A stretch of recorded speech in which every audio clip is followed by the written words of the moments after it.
Hey, everybody, welcome to this week's May It discussion group call here for Tactical Sovereignty. And we've been covering on this series, Decoding Churchianity, a lot of things that deal with maybe doctrines of the church. And, you know, doing just a short little dive into the scripture and saying, where are these doctrines listed at? Does it back up what the church is teaching? Because so far, the majority of what I found, it's not the case. The churches have a lot of man-made standards and beliefs that people have to abide by, which aren't even scriptural.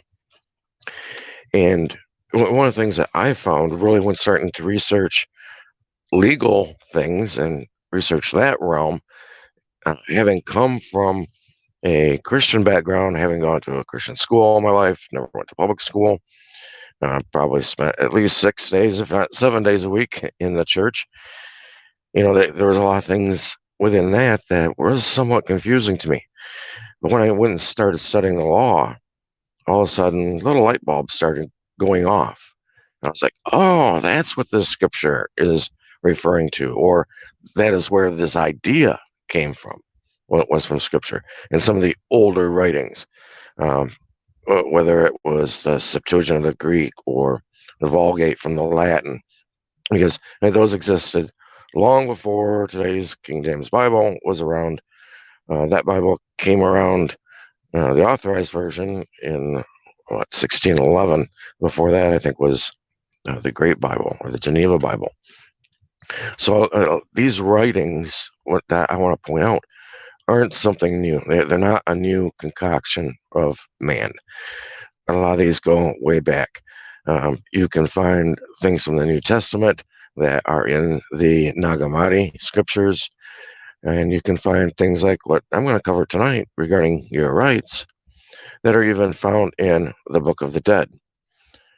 At that source, it would be specifically for this evening, it would be Spell 125.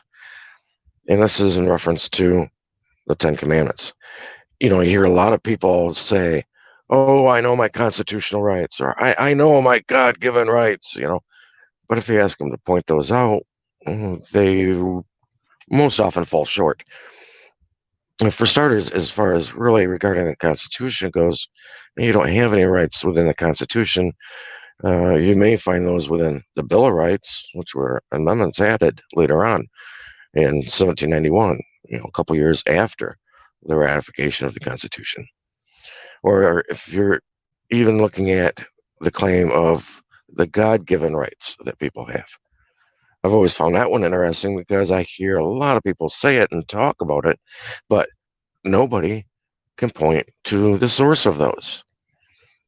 And in my mind, the only source that you're going to find, if it is this Christian God that you're referring to, the only source that you're going to find would be in the scriptures, and especially the Old Testament. And you're looking at the Ten Commandments.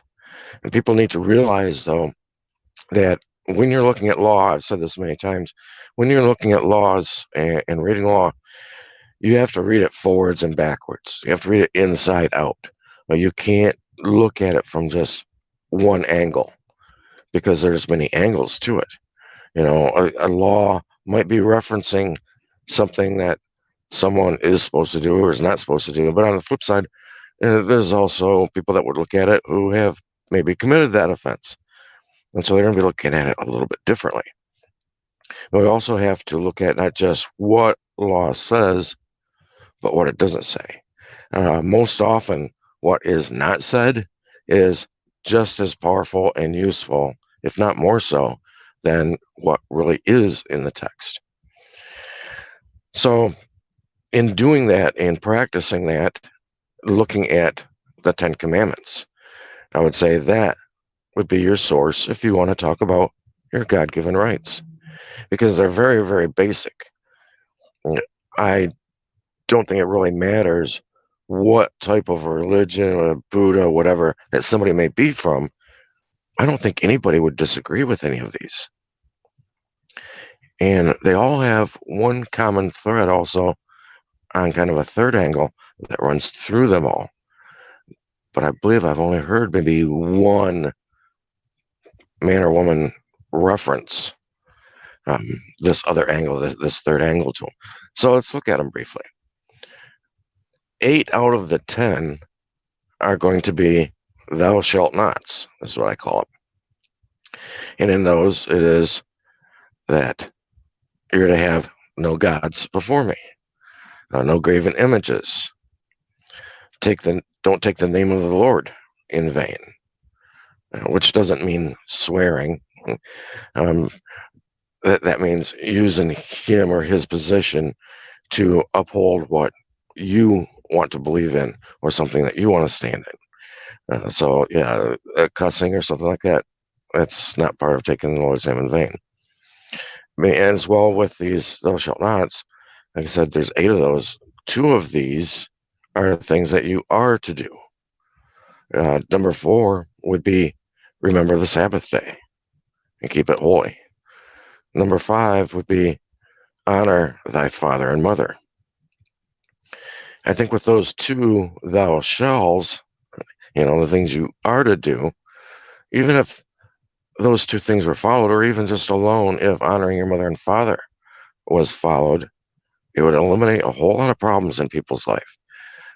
Providing that you were brought up by honorable parents, which I would like to believe that the majority of people have, but I know there's a lot of people that haven't. All right, now there's 5 other remaining commandments that are part of the shalt nots, which is thou shalt not kill. Or number 7, commit adultery. Number 8, you shall not steal. Number 9, bear false witness. Basically, it's a lie about someone else. And number 10 is thou shalt not covet. And I think if we just followed like number 10, thou shalt not covet, and I say I've only heard one individual ever point this out, the rest of these would all fall in place. Because what does coveting lead to? It leads to stealing. I mean, covet is the intent. And in law, anytime you're going to prove that a crime was broken, the one thing that has to be shown, it's a must, is that there's intent. And covet would be that intent. If you eliminated that from your life, which I know can be difficult, and this isn't just saying, oh, I wish I had a Lamborghini or something like that. It's really not what coveting is. The coveting is wanting something in a way that you kind of start devising a way that you can make it yours, which leads to, like I said, theft, which would be the 8th commandment, thou shalt not steal. If we just follow that alone, the rest of these would all fall in place, because the rest of them are all about stealing. You can take number 1, you have no gods before me. Well, if you're directing your energy towards something else, then you are stealing your energy from your creator. Graven images, same exact situation. All of these are a form of theft. If you're not honoring your father or mother, that must mean that you are honoring something else or someone else, which would mean you're stealing that honor that should go to mom and dad and giving it to another. Bear false witness. That's even stealing. What are you stealing? You're stealing the truth. You're hiding the truth from someone else. Now, I said that this is where we find our God-given rights. And maybe it doesn't quite sound like it yet, but this is part of looking at any law inside and out, forwards and backwards, and comprehending the big picture with it. Number 1 was have no gods before me. Well, how's that a right that you have? Your right is that there is a creator, there is a higher power, a source, whatever you want to call it. Okay. And you have the right to put your energy and make that your jurisdiction, put it that way. Because if you don't, then that means you're granting that jurisdiction to someone else. Looking, for instance, at thou shalt not kill. Well, how is that your right? That's your right because if you are ordered or commanded not to kill someone else, then guess what? The same command goes for them. And you also have the right to not be killed. You shall not commit adultery. That's also right, because that means that your mate shall not commit adultery against you. You have the right to have an honorable relationship. Thou shalt not steal. That's a right that you have as well. Because if you shall not steal, that means that other people shall not steal from you. If you shall not bear false witness, that's also a right.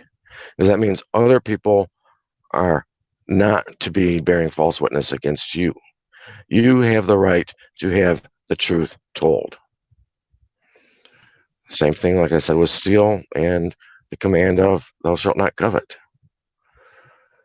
That means you also have the right to not have other people covet you or your things, or devise a plan or a way to separate you from those other things. Interestingly, Yeshua said that, he didn't come to get rid of the law or dismantle the law. He came to perfect the law. And a lot of people point to like the death on the cross as being a perfection of the law. I don't see it that way at all.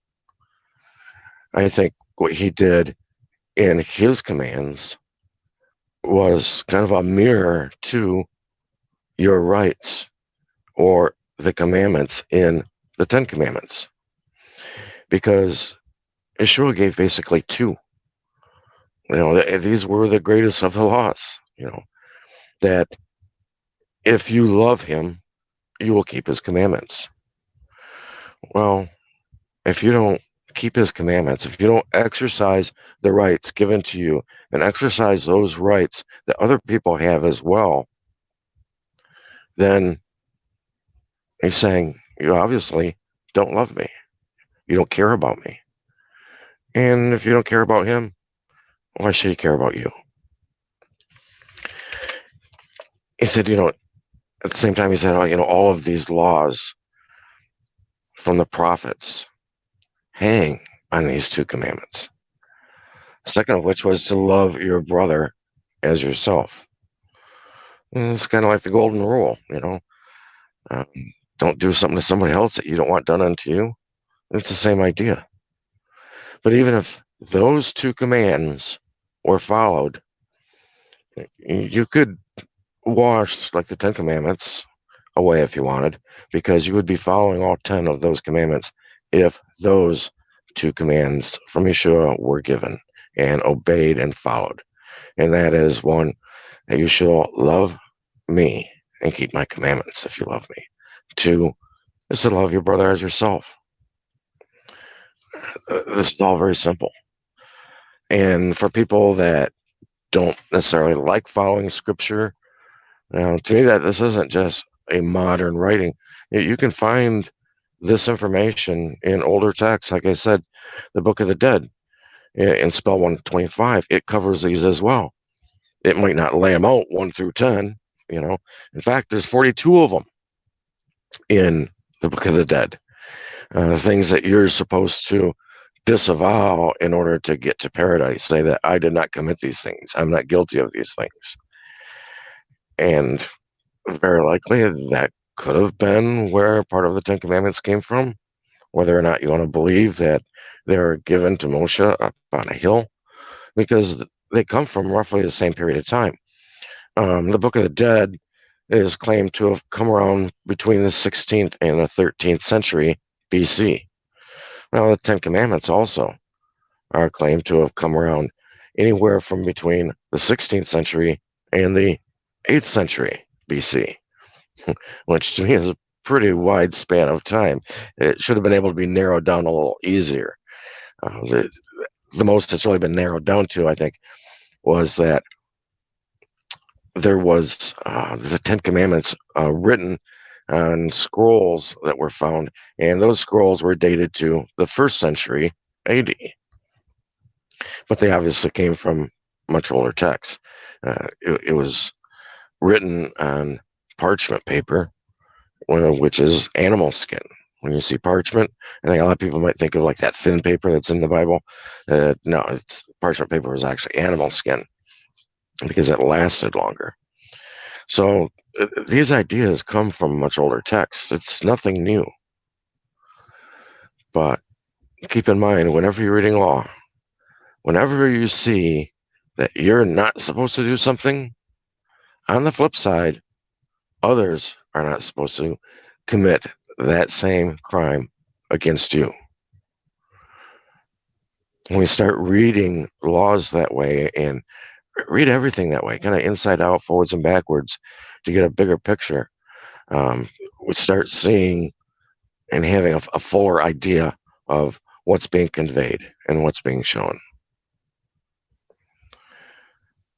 I want to welcome everybody for being here this evening. So I will unmute mics for a second. If anybody wants to bring anything up, feel free. Otherwise, have a good evening. And like I always say, if you want to really learn where your true power is at, learn who you really are, where you're really at, and where you're really from. Because that's where people have been deceived.